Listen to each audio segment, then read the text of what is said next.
بعض لوگ آج کہتے ہیں کہ یہ عشق کا لفظ کہاں سے نکل آیا، عشق کا لفظ کہاں سے نکل آیا؟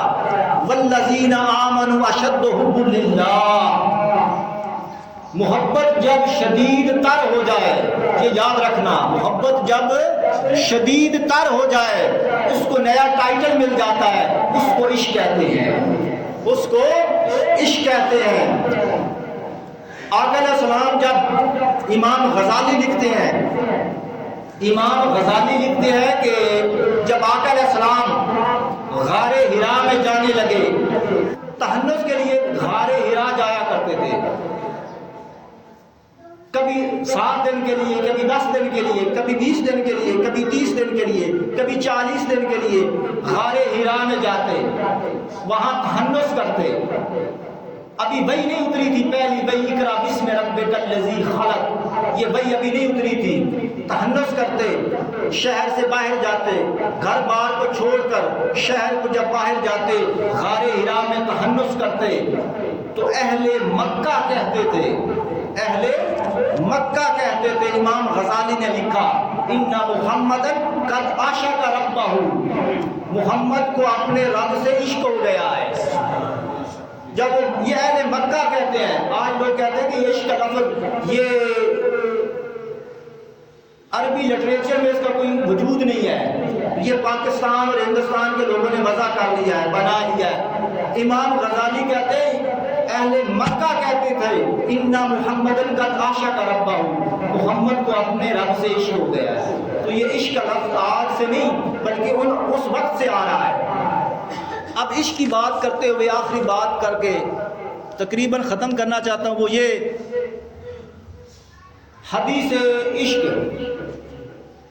اس حدیث کو جو آگے میں دے رہا ہوں امام بخاری نے روایت کیا، اور امام بخاری تو اسے کئی بار اپنی صحیح کے اندر لایا ہے، جو اگلی حدیث دے رہا ہوں، اور اس کو امام طبرانی نے روایت کیا، قاضی عیاض نے روایت کیا، امام حجر اسقلانی نے فتح الباری میں روایت کیا، امام عینی نے عمدۃ القاری میں روایت کیا، اور امام بہقی نے روایت کیا، امام احمد بن حنبل نے روایت کیا، امام ترمذی نے روایت کیا، اور دیگر محدثین نے کثرت کے ساتھ اس حدیث کو لیا، اور امام بخاری تو کئی بار اس حدیث کو اپنی صحیح کے اندر لائے ہیں کہ ایک خوش کھجور کا تنا تھا جس کے ساتھ ٹیک لگا کر میرے آقا خطبہ جمعہ دیا کرتے تھے، جس کے ساتھ ٹیک لگا کر خطبہ جمعہ دیا کرتے تھے۔ آقا علیہ السلام کے لیے کسی نے ممبر بنا کے رکھ دیا، ایک عورت آئی، اس نے کہا یا رسول اللہ میرا بیٹا بڑھائی ہے، میں ممبر بنا کر آپ کے لیے رکھنا چاہتی ہوں۔ حضور نے فرمایا اجازت ہے، رکھ دو۔ اگلا جمعہ آ گیا، آقا علیہ السلام کے لیے ممبر رکھ دیا گیا۔ آقا علیہ السلام جب اس روز جمعہ کے دن خطبہ جمعہ دینے کے لیے تشریف لائے، اس خوش کھجور کے تنے کے قریب سے گزرے اور ممبر پر تشریف فرما ہوئے اور خطبہ شروع کیا تو اس تنے ہنانا، خوش کھجور کے تنے میں زار و قطار رونا شروع کر دیا۔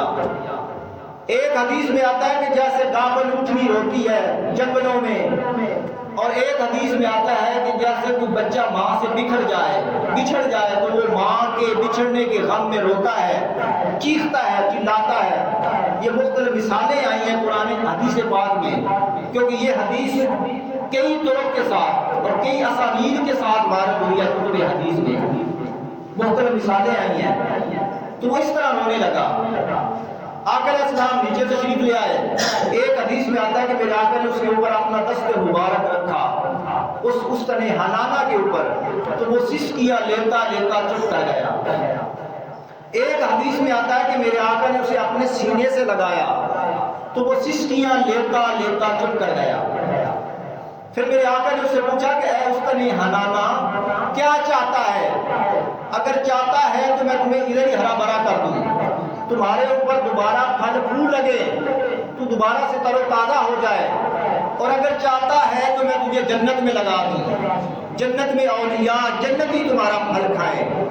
اس نے کہا یا رسول اللہ مجھے آپ جنت میں لگا دیں۔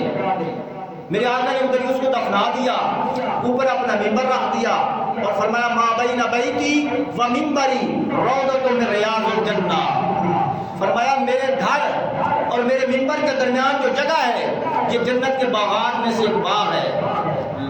اب حدیث کا مضمون تو ختم ہو گیا۔ امام شافعی رحمۃ اللہ علیہ سے کسی نے سوال کیا، امام جلال الدین سیوطی رحمۃ اللہ علیہ نے الخصائص الکبریٰ میں تمام اس حدیث کے تمام طرق اور اسانید کو جمع کیا ہے۔ امام جلال الدین سیوطی نے آپ لکھتے ہیں کہ حضرت امام شافعی رحمۃ اللہ علیہ سے پوچھا گیا کہ اے امام شافعی، عیسیٰ علیہ السلام کے معجزات میں سے تھا کہ وہ مردوں کو زندہ کیا کرتے تھے، اے امام شافعی کیا تمہارے نبی نے بھی کوئی مردہ زندہ کیا ہے؟ اب آقا علیہ السلام نے بھی مردے زندہ کیے ہیں، وہ حدیثیں الگ ہیں، میں اس حدیث کی وجہ سے شرح کر رہا ہوں۔ انہوں نے عرض کیا امام شافعی رحمۃ اللہ علیہ نے، آپ نے فرمایا ہاں میرے آقا نے بھی خشک کھجور کے تنے کو زندہ کیا ہے۔ عیسیٰ علیہ السلام مردوں کو زندہ کیا کرتے تھے، میرے آقا تاجدار کائنات صلی اللہ علیہ وسلم نے مردہ خشک کھجور کے تنے کو زندہ کر دیا ہے۔ اب احیاء موتا کیا ہے؟ مردوں کو زندہ کرنا یہ کیا ہے؟ ایک طرف یہ اس بات کو سامنے رکھیں اور دوسرا ایک خشک کھجور کا تنا ہے اس کو زندہ کرنا، ان دونوں میں کیا فرق ہے؟ ادھر ایک انسان ہے جو چلتا پھرتا انسان ہے، اس کے تمام حواس ہیں، حاسہ بصر بھی ہے، حاسہ سماع بھی ہے، حاسہ کلام بھی ہے، سارے اعضاء موجود ہے، صرف روح نکلی، اعضاء نے کام کرنا چھوڑ دیا، صرف روح نکلی۔ ادھر یہ ہے، ادھر ایک خشک کھجور کا صرف تنا ہے، اس کے پاس نہ کوئی فہم، نہ کوئی ادراک، نہ کوئی قیاس، نہ کوئی آنکھ، نہ کوئی زبان، نہ کوئی کان، نہ رونا، نہ چیخے، نہ آنکھیں، کچھ بھی نہیں ہے، ایک خشک کھجور کا تنا ہی تو ہے، اور کیا ہے؟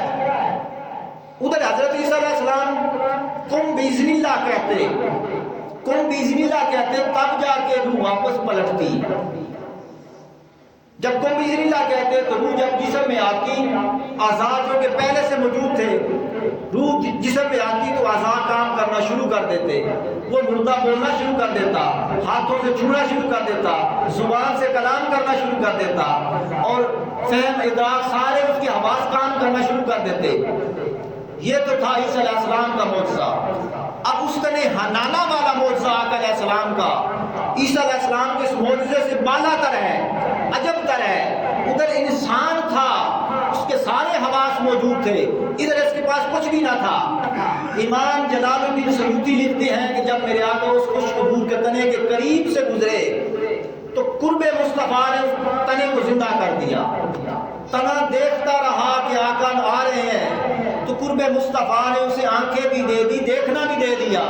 تنا تکتا رہا، جب میرے آقا اس کے قریب سے گزر گئے، منبر پر تشریف فرما ہوئے، اس نے رونا شروع کر دیا تو قرب مصطفیٰ نے اسے آنکھیں بھی دے دی، زبان بھی دے دیا، ہجر بھی دے دیا، حضور سے دوری بھی دے دی، رونا بھی دے دیا، چیخنا بھی دے دیا، چلانا بھی دے دیا، اور اتنا چیخا کہ صحابہ کہتے ہیں کہ ہمیں ایسا لگتا تھا کہ کہیں ہمارے جگر نہ پھٹ جائیں، ایسے رویا۔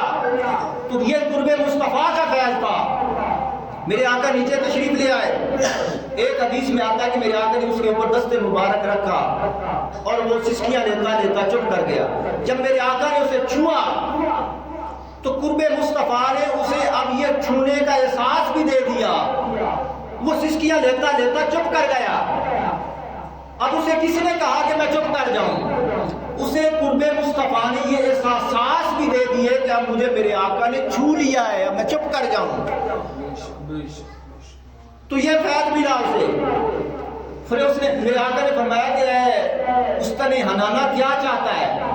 اگر چاہتا ہے تو میں تمہیں ادھر ہی ہرا بھرا کر دوں، تو دوبارہ تر و تازہ ہو جائے، اور چاہے تو میں تمہیں جنت میں لگا دوں۔